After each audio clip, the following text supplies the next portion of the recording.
ठीक है, how am I transporting it, I can push the seat back and I can push the seat back and make the room in the rear. अभी वो क्या कह रहा है, अब वो सवाल को छोड़ दिया कि वर्ल्ड का एंड कब आएगा, when does the end of the world came, when does the end of the world कम, ये सवाल को छोड़ा उसने, क्योंकि मुन्नी के एक्सप्रेशन से, मुन्नी के जवाब देने वाले टोन से, लहजे से फॉरेनर ये वह समझ चुका था कि ये सवाल बहुत ही कॉमन है, पहले किसी ने ये सवाल पूछ रखा है, ये बहुत ही कॉमन है। तो इसे छोड़ा और आगे की ओर वो सोचना चालू करता है और कहता है कि how am I transporting it. ठीक है, अब वो सारे उस स्टैचू को ट्रांसपोर्ट कैसे करेगा, मतलब वो सारे स्टैचू को लेकर के जाने की बात सोच रहा था, अपने घर ले जाने की बात सोच रहा था, न्यूयॉर्क यहाँ से उठा करके न्यूयॉर्क ले जाने की सोच रहा था।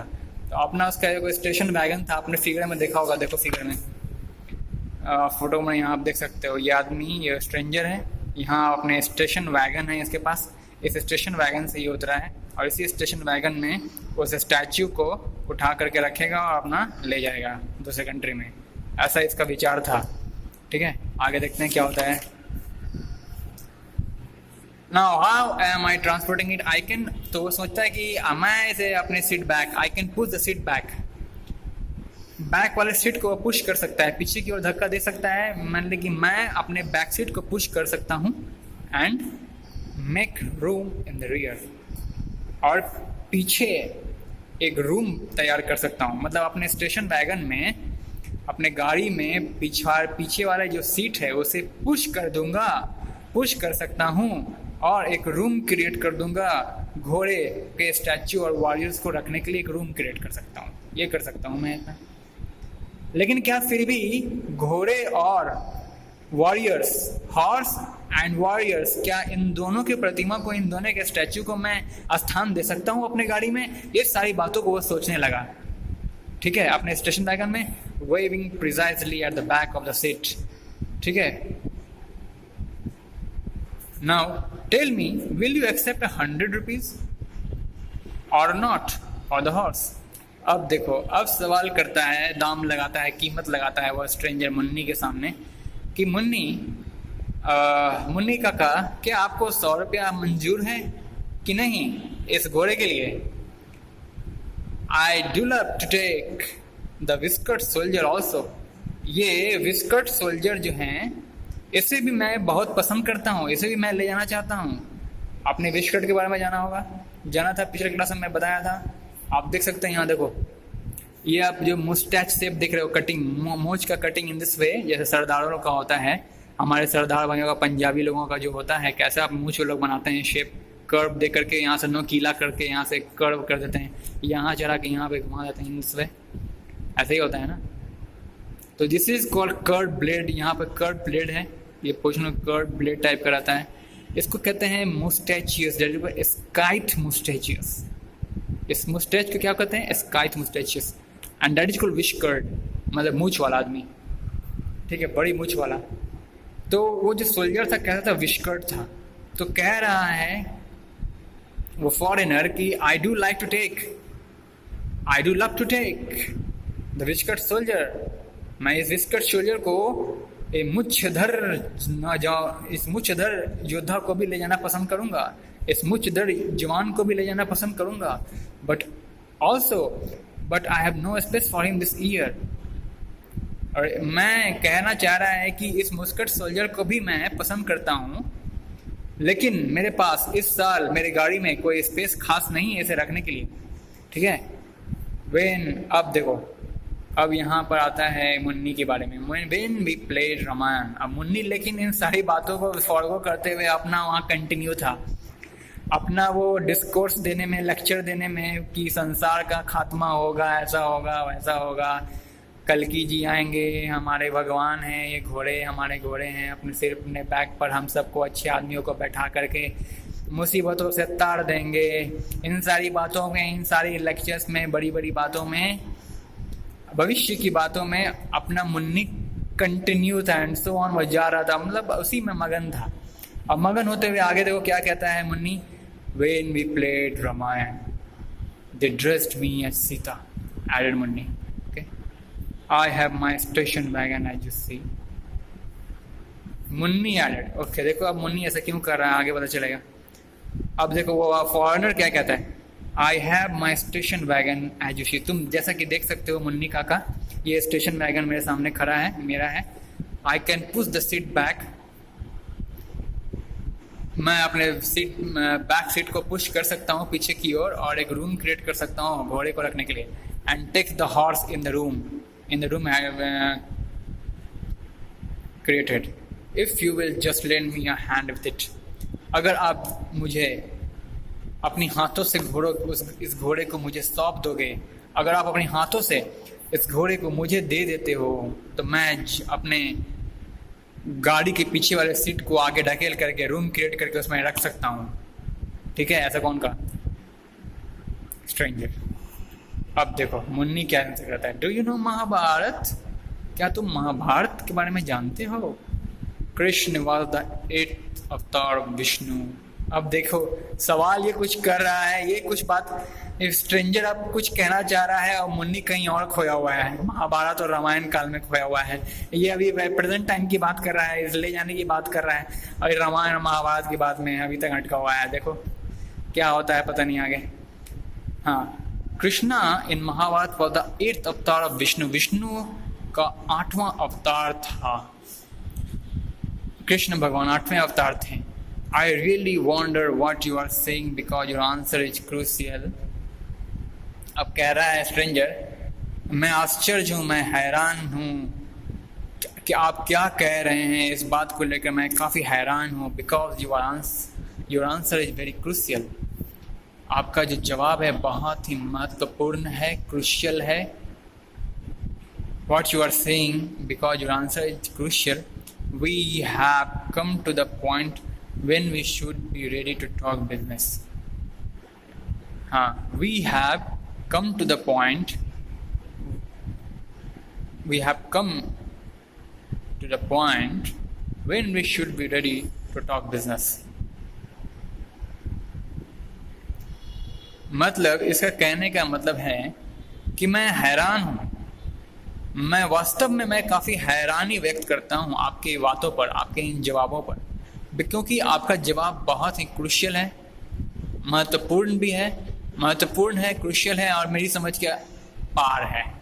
कौन कह रहा है? स्ट्रेंजर। स्ट्रेंजर के लिए मुन्नी की वो सारी महाभारत और रामायण काल की जो बातें हैं वो उसके समझ के बाहर है और काफ़ी महत्वपूर्ण भी समझता है। वो स्ट्रेंजर मुन्नी की बातों को महत्वपूर्ण भी समझ रहा है, क्रूशियल कह रहा है, क्रूशियल, और लेकिन उसके समझ के बाहर भी है। ठीक है, तब वो कहता है let's come to the point, Munni का काम पॉइंट पर आ जाइए। हम लोग जैसे कि पॉइंट पर आ चुके हैं, we have come to the point कि when we should be ready to talk business, जब हमें बिजनेस के बारे में बात करने के लिए तैयार हो जाना चाहिए। मतलब बिजनेस की बात करने के लिए हम तैयार हो चुके हैं, अब हमें बिजनेस की यानी कि लेन देन के बारे में बात करनी चाहिए। ऐसा कौन समझा रहा है, ऐसा कौन कह रहा है? स्ट्रेंजर कह रहा है, ओए फॉरेनर। व्हेन द 10th, लेकिन मुन्नी देखो अभी तक वहीं अटका हुआ है, इसकी रील वहीं अटकी हुई है, महाभारत में अटक गई है उसकी। When the 10th avatar comes, do you know where you and I will be, asked the old man. अब वो ओल्ड मैन पूछता है, मतलब उसकी सारी वो लेन देन की बातों को फॉलो करते हुए, उससे डिस्ट्रैक्ट करते हुए, मतलब फॉरेनर को उसकी बात से डिस्ट्रैक्ट करते हुए अपनी बात पर लाना चाहता है। क्या देखो पता नहीं क्या आने वाला है। अगर जब 10वीं अवतार आएगा तो तुम क्या करोगे? तुम do you know where you, तुम कहाँ होगे जब 10वीं अवतार आएंगे?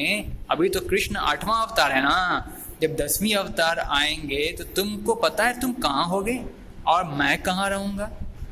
Asked the old man. लेकिन अब वो फॉरेनर अपनी बात पर है, अपनी बात को कह रहा है, उसी अपनी बात की चिंता, अपने ले जाने की चिंता है उसे स्टैचू को। Lend me a hand and I can lift off the horse. ओ बूढ़े काका, अपने हाथों से मुझे ये दे दो, वरना मैं भी इसे उठा सकता हूँ। I can lift off the horse from its pedestal after picking out the cement at the joint. ओ बूढ़े काका, अपने हाथों से देना है तो मुझे सौंप दो, नहीं तो मैं खुद समर्थ हूँ इसे पेडेस्टल से उखाड़ते हुए उठा करके गाड़ी में रखने को। इसे pedestal after picking out the cement at the joint, मतलब जॉइंट से जो सीमेंट है वहां से उठा लेगा। Pedestal from after picking up the horse from its pedestal after picking out the cement at the joints। तो आपको पता है घोड़े का वो जो स्टैचू था उसका वो जो माउंटेड था पेडेस्टल पर, तो उन दोनों के बीच में एक सीमेंट का जॉइंट था। जरूर सीमेंट का जॉइंट रहा होगा, सीमेंट से तो जॉइंटेड रहेगा ना। घोड़ा और उसके नीचे जो पेडेस्टल है कहते हैं, जैसे कि मान लो suppose I am not a good artist, you just mind it just can't be appear as horse actually. So मान के चलिए थोड़ी देर के लिए हॉर्स है और ये हॉर्स इस पेडेस्टल पर माउंटेड है। ओके, ये हॉर्स पेडेस्टल पर रखा हुआ है, माउंटेड है। कैसे? सीमेंट, देखो यहाँ पर सीमेंट का नॉकिंग है, it is called cement joint. तो वो फॉरेनर कह रहा है कि वो बूढ़े काका, आप कृपया अपने हाथों से घोड़े को उतारो, घोड़े को अनमाउंट करो, इस पेडेस्टल पर से अनमाउंट करो और मुझे दे दो, नहीं तो मैं खुद समर्थ हूँ इस घोड़े को उठा करके अपनी गाड़ी की डिक्की में रखने को। मैं खुद कर सकता हूँ। क्या करूँगा? यहाँ जो पिकिंग क्या करेगा, वहाँ पे क्या सेंटेंस लिखा है देखो, after picking out the cement from its joint, cement at the joints. तो इस जॉइंट पर जो सीमेंटेड किया हुआ है, यहाँ से सारे सीमेंटिंग को खोद के मार के होता है ना, हथौड़ी से मार के सीमेंट को हटाएगा, तोड़ के निकाल लेगा यहाँ से और घोड़े को मुक्त कर देगा, आज़ाद कर देगा पेडेस्टल से। तो इसे कहते हैं picking, after picking out the cement at the joint. ठीक है, ये इसका मतलब हुआ। Now come on. The old man chattered away in a spirit of balancing of the credit and debit of conversational exchange and said in order to be on the credit side।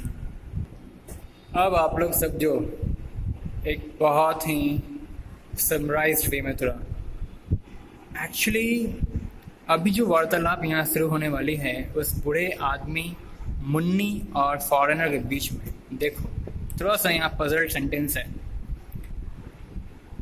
देखो, आप जानते हो मुन्नी अनपढ़ था, वो गांव का रहने वाला कोई बूढ़ा किसान था, वो तो अंग्रेजी भाषा को समझ नहीं सकता था, वो तमिल लैंग्वेज को समझता था, वो तमिल की भाषा को समझने वाला था, वो कहाँ अंग्रेजी जानने वाला था, वो तो बूढ़ा अनपढ़ गांव का रहने वाला था। और वो फॉरेनर भी कहाँ तमिल लैंग्वेज को समझने वाला था, वो तो अपनी भाषा का, वो तो इंग्लिश लैंग्वेज को ही केवल समझता था, वो कहाँ तमिल को समझ पाता। तो वर्चुअसली मतलब परस्पर वे दोनों एक दूसरे की वार्तालाप को ठीक से नहीं समझ सकते थे, अपनी भाषा को, एक दूसरे की भाषा को ठीक से वे लोग नहीं समझ सकते थे। यही कारण है कि पहला वाला कह कुछ रहा है, पूछ कुछ रहा है और दूसरा जवाब कुछ और दे रहा है, या दूसरा कुछ और सवाल कर रहा है, मतलब दूसरा कुछ सवाल कर रहा है और पहला वाला जवाब कुछ और दे रहा है। इसके पीछे कारण क्या है कि दोनों एक दूसरे की भाषा से अनजान हैं, नहीं समझ पाते हैं दोनों एक दूसरे को। ये कारण हो सकता है, वही कारण कुछ यहाँ अभी होने वाला है, आप देख सकते हैं। The old man now chattered away in a spirit of balancing of, ये तो पब्लिक, ये तो रीडर कह रहा है, ठीक है, ये तो हम जो the writer of this story R K Narayan साहब कह रहे हैं, ये आर के नारायण जी का लिखा हुआ है, आप देख सकते हैं। आर के नारायण जी का ये स्टेटमेंट है कि जो भी इनडायरेक्टली जो बातें यहाँ लिखी हुई इनडायरेक्ट स्टेटमेंट है, जो इन्वर्टेड कॉमा में बंद नहीं है, उसे इनडायरेक्ट स्पीच कहते हैं। तो that indirect speech was accounted by the writer of this story, okay, R.K. Narayan। तो उनका कहना है, वो कह रहे हैं, देखो, old man chattered away in a spirit of balancing of the credits and debits of conversational exchange and said in order to be on the credit side।